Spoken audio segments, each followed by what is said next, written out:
بڑا سادہ آدمی ہے جی، اس کی سادگی کی کیا صورت ہے جی، وہ کپڑے نہیں بدلتا. تو یاد رکھیں سادگی اور ناپاکی میں، سادگی اور گندگی میں فرق ہوتا ہے. وہ آدمی فلاں آدمی جی ملنگ آدمی ہے، کیا مطلب کئی کے دن منہ نہیں دھوتا. تو بھئی یہ اس کا ملنگ ہونا نہیں ہے، یہ اس کا ناپاک ہونا ہے. یہ اس کا ان چیزوں کو پسند کرنا ہے جن چیزوں کو شریعت پسند نہیں کر رہی.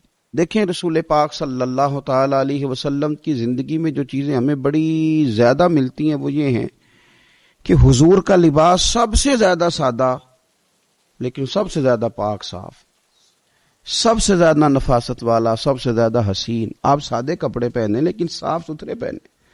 آپ اپنی زندگی میں اٹھنے بیٹھنے میں سادگی کو اختیار کریں گے، لیکن پاکیزگی تو جزو ایمان ہے، پاکیزگی تو حسن ہے. ہم اپنی آنے والی نسل کو، آنے والے لوگوں کو یہ بات سمجھانا چاہتے ہیں کہ ایک تو پاکیزگی کے ساتھ زندگی مینج ہو جاتی ہے، مرتب ہو جاتی ہے.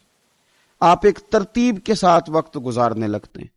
آپ دفتر سے واپس آتے ہیں تو اگر آپ نے کپڑے اتار کر کے پھینک دیے، جوتے اتار کر کے پھینک دیے، تو وہ عادت بچوں کے اندر تبدیل ہو جاتی ہے. وہ بھی اسکول سے لوٹ کر کے آتے ہیں تو بیگ کو سمیٹ کر نہیں رکھتے، اسکول کے یونیفارم کو کسی مناسب جگہ پہ نہیں رکھتے. وہ پھر کیا کرتے ہیں کہ وہ بھی ہر چیز کو اسی طرح پھینکنے کے عادی ہو جاتے، نفاست پسند نہیں رہتے. صفائی ستھرائی نفاست پسندی یہ دین ہے. میرے رسول کریم صلی اللہ تعالی علیہ وآلہ وسلم نے صفائی پر خاص توجہ دی. آپ دیکھیے حضور صلی اللہ علیہ وسلم کو اللہ تبارک و تعالی نے جو وجود دیا تھا اس میں سے خوشبو آتی تھی. حضور کا جسم نور پر مکھی نہیں بیٹھتی تھی. نبی پاک علیہ السلام تو جب دنیا میں تشریف لائے تو رب کریم نے اس وقت ہی محبوب کو سجا سنوار کے بھیجا تھا. سارا حسن، ساری تمانیت، سارا کچھ اللہ تعالیٰ نے اپنے محبوب علیہ السلام کو عطا کیا. لیکن دنیا میں ہماری تربیت کے لیے اللہ کے محبوب صلی اللہ تعالی علیہ وسلم ہمیشہ پاک صاف رہنے کو پسند کرتے، تلقین کرتے حضور صفائی کی. کھانے سے پہلے ہاتھ دھوتے حضور، کھانے کے بعد ہاتھوں کو دھوتے نبی پاک صلی اللہ علیہ وسلم. ہر نماز کے لیے تازہ وضو کرتے، ہر وضو میں حضور مسواک کو استعمال کرتے. حضور صلی اللہ تعالی علیہ وسلم کے جسم سے مستقل خوشبو آتی تھی، پھر بھی حضور خوشبو کو پسند کرتے. نبی پاک علیہ الصلوۃ والسلام کنگا کرتے، رسول پاک صلی اللہ علیہ وسلم سر پر تیل لگاتے. نبی پاک صلی اللہ تعالی علیہ وآلہ وسلم نے تو اس وقت بھی، اس وقت حضور کے وصال ظاہری کا وقت تھا، اس وقت بھی حضور نے مسواک کو پسند فرمایا. نبی پاک صلی اللہ تعالی علیہ وآلہ وسلم کی طبیعت پر محسوس ہوتا تھا کہ کسی شخص کی جو کپڑوں پر تھوڑا میل کچیل ہے یا اس کی طبیعت پر کوئی ایسی چیز ہے تو حضور اس کو ناپسند کرتے. اگر کسی کا لباس حضور میلا دیکھتے نا، کبھی لباس میلا دیکھتے تو مسند امام احمد بن حنبل میں موجود ہے، حضور فرماتے کیا اس کے پاس کوئی ایسی چیز نہیں تھی جس سے یہ اپنے کپڑوں کو دھو لیتا؟ کیا ایسا نہیں تھا یہ اپنے آپ کو صاف کر لیتا؟ تو نفاست پسند ہونا، طہارت کو پسند کرنا، صاف ستھرا لباس زیب تن کرنا، اچھے طریقوں کے ساتھ اپنے وقت کو گزارنا اور صفائی کو محبوب رکھنا، یعنی شوق پیدا کرنا. ہمارے بہت سارے لوگ ایسے ہیں کہ وہ صفائی قانون سمجھ کے تو کسی وقت کر لیتے ہیں لیکن اپنی طبیعت کا حصہ نہیں بناتے، اپنے مزاج میں صفائی کو شامل نہیں کرتے. یعنی قانون اگر ہے نا کہ صفائی کرنی ہے، قانون کسی جگہ کا ہے، کسی جگہ کسی آفس میں کسی دفتر میں وہ چلے گئے ہیں تو وہاں یہ ماحول ہے کہ یہاں کوئی چیز نہیں پھینکنی، آپ نے ڈسٹ بین پڑی ہے اس میں پھینکنی، تو وہاں کے قانون کو فالو کر لیں گے اور وہ وہاں وہ حرکت نہیں کریں گے. کسی ملک میں چلے گئے جس کا قانون یہ ہے کہ آپ کو ریپر زمین پہ نہیں پھینکنا، آپ کو جگہ جگہ پہ تھوکنا نہیں ہے، تو وہ اس قانون کو تو وقتی طور پہ فالو کر لیتے ہیں لیکن اس صفائی کو اپنے مزاج کا حصہ نہیں بناتے. حالانکہ صفائی کو مزاج کا حصہ بنانا ضروری ہے، صفائی کو اپنی طبیعت میں لاگو کرنا ضروری ہے. ایسا نہیں ہے کہ آپ مطلب یہ کہ کسی جگہ مجبوراً کرنا پڑا تو آپ نے کر لیا اور ویسے آپ کی طبیعت. حضرت مولا علی شیر خدا کرم اللہ تعالی وجہہ الکریم فرماتے ہیں کہ میں نے حضور کو وصال ظاہری پر غسل دیا اور مولا کائنات شیر خدا کرم اللہ تعالی وجہہ الکریم نے جب حضور کو غسل مبارک دے کے نا وصال کے بعد دیکھا تو وہ نفاست حضور کے چہرے پہ، وہ صفائی حضور کے پیکر نور پر، وہ خوبصورتی کہ کہیں کسی چیز کا شائبہ تک نہیں. تو حضرت مولا علی شیر خدا قربان جائیں، ابن ماجہ کے لفظ ہیں، حضرت علی شیر خدا رضی اللہ تعالیٰ عنہ وہ کیفیت دیکھ کے کہنے لگے میرے ماں باپ آپ پہ قربان ہو جائیں، میرے ماں باپ یا رسول اللہ آپ پر قربان ہو جائیں، فدا کا ابی و امی یا رسول اللہ. آپ تو اپنی حیات ظاہرہ میں بھی بڑے پاک صاف تھے، اور حضور تشریف لے جا رہے ہو تو پھر بھی بڑے پاک صاف ہی دکھائی دے رہے، پھر بھی طہارتیں آپ پر قربان ہو رہی ہیں، حضور پھر بھی پاکیزگیاں قربان ہو رہی ہیں، اس وقت بھی آپ اتنے زیادہ نفاست پسند دکھائی دے رہے.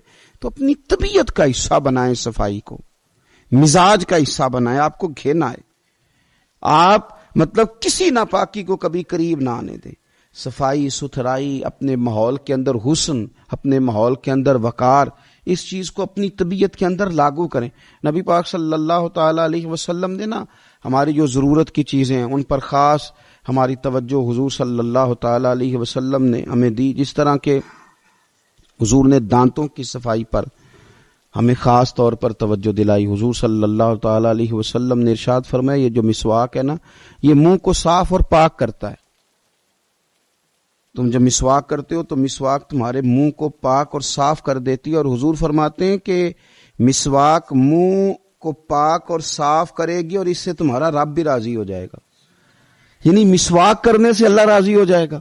آپ کے منہ کی وہ جو طہارت ہے جس سے آپ نے قرآن مجید پڑھنا ہے، جس سے آپ نے رب کا ذکر کرنا ہے، جس سے آپ نے حضور کی بارگاہ میں درود و سلام عرض کرنا ہے، جب وہ منہ پاک ہو، آپ نے مسواک کی ہو تو اس مسواک کرنے پہ اللہ راضی ہو جاتا ہے.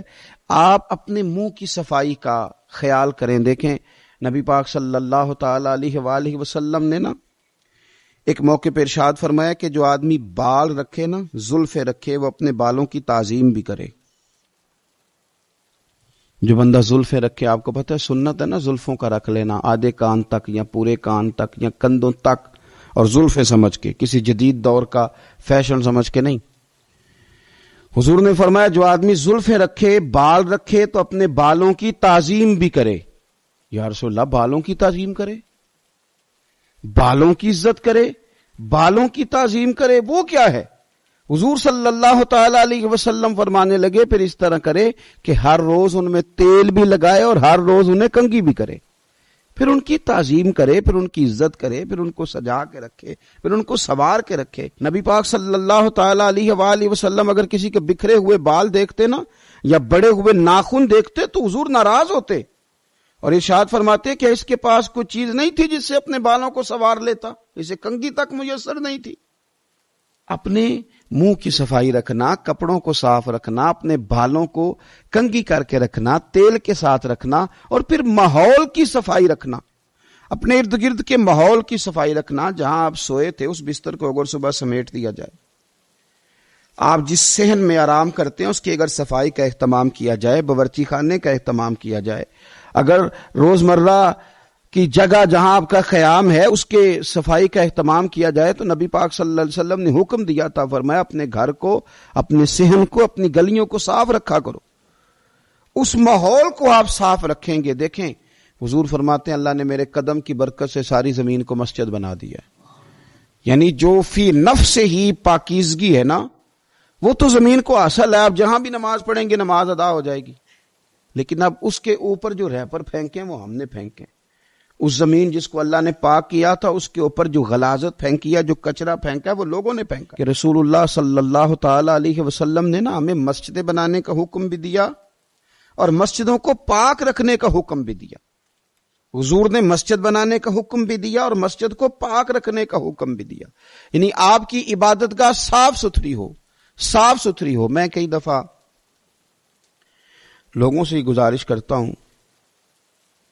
کہ ہم کافروں کا کبھی ماحول دیکھتے ہیں ان لوگوں کا، تو وہ جو دین سے دور ہیں، دشمن ہیں، ان کی یہ کیفیات ہیں کہ وہ لوگ صفائی کا اہتمام کر رہے ہیں، ستھرائی کا اہتمام کر رہے ہیں. تو آپ کے تو ہمارے تو مزاج میں اور ہماری تو طبیعت کے اندر صفائی شامل تھی. ہمیں تو خاص کر کے اس کا اہتمام کرنا چاہیے. ہماری مساجد کے باتھ روم بھی اگر صاف نہ ہوں اور ہمارے وہ جگہ جہاں سے ہم نے طہارت کا بندوبست کرنا ہے، ہماری وہ جگہ جہاں ہم نے وضو کرنا ہے وہی اگر صاف نہ ہو تو پھر ہم نے غیروں کو کیا پیغام دیا؟ کہ وہ جگہ جہاں ہم عبادت کے لیے آئے ہیں اس کو بھی ہم صاف نہیں کر سکے. ہمارے یہاں کچھ لوگ آتے ہیں مسجد کی صفائی کے لیے، لیکن وہ آ کے مولوی صاحب کو، قاری صاحب کو، امام صاحب کو کہتے ہیں کہ صفائی نہیں ہوئی مسجد کی، اور ساتھ پھر ایک وہ حکمت بھی بیان کرتے ہیں، کہتے ہیں آپ نے کون سا خود کرنی ہے، بچوں سے کرانی تھی، کرا دینی چاہیے تھی. خدا کے بندو، مسجد کی صفائی، مسجد تو اللہ کا گھر ہے، تو اس میں صرف امام صاحب کو تو نہیں ذمہ داری دے دینی چاہیے تھی، آپ کی تو ڈیوٹی تھی کہ سب کے سب مل کے اللہ کے گھر کو پاک صاف کرتے، خوبصورتی لاتے. آپ کو ایک بڑی ہی خوبصورت حدیث ملے گی بخاری مسلم میں، ایک بوڑھی عورت مسجد کی صفائی کرتی تھی. نبی پاک صلی اللہ تعالی علیہ وسلم کی مسجد کی صفائی کرتی تھی. ایک خاتون بیمار ہو گئی، حضور صلی اللہ تعالی علیہ وسلم تیمارداری کے لیے تشریف لے جایا کرتے. فرمایا اگر اس کا وصال ہو گیا تو مجھے خبر ضرور کرنا، قربان جائیں. وہ خاتون رات کو وصال کر گئی. صحابہ نے حضور کے آرام کے خیال کے سبب خبر نہ کی، جنازہ پڑھ کے تدفین کر دی. صبح نبی پاک صلی اللہ تعالی علیہ وسلم نے فرمایا مجھے خبر کیوں نہیں کی؟ اور پھر میرے کریم محبوب صلی اللہ تعالی علیہ وسلم فرمانے لگے مجھے بتاؤ اس کی قبر کہاں ہے، اس کی قبر کہاں ہے؟ تو جب صحابہ کرام علیہم رضوان نے بتایا کہ یا رسول اللہ صلی اللہ تعالی وسلم یہاں قبر ہے، تو نبی پاک صلی اللہ تعالی علیہ وسلم نے نا حضور ان کی قبر پہ تشریف لے گئے. ویسے تو کسی کا دوسرا جنازہ جائز نہیں، لیکن نبی پاک صلی اللہ تعالی علیہ وسلم کو اللہ نے خصوصی اختیار دیا ہے نا. اور پھر وارث نے نہ پڑھا ہو تو دوسرا جنازہ جائز ہے، اور حضور تو وارث ہے نا، ولی ہے ساری امت کے. تو نبی پاک صلی اللہ علیہ وسلم نے قبر پہ کھڑے ہو کے فرمایا صفیں بناؤ میں دوبارہ جنازہ پڑھاؤں گا. ایک تو اس کی قبر پہ جانا اس کے لیے کتنا بڑا اعزاز ہے، اور پھر حضور نے دوبارہ جنازہ پڑھایا. کیوں؟ اس لیے کہ یہ خاتون مسجد کی صفائی کرتی تھی. تو صفائی نصف ایمان ہے، صفائی حضور کی پسند ہے، صفائی پر خاص توجہ دینا یہ مسلمانوں کا شیوا ہے.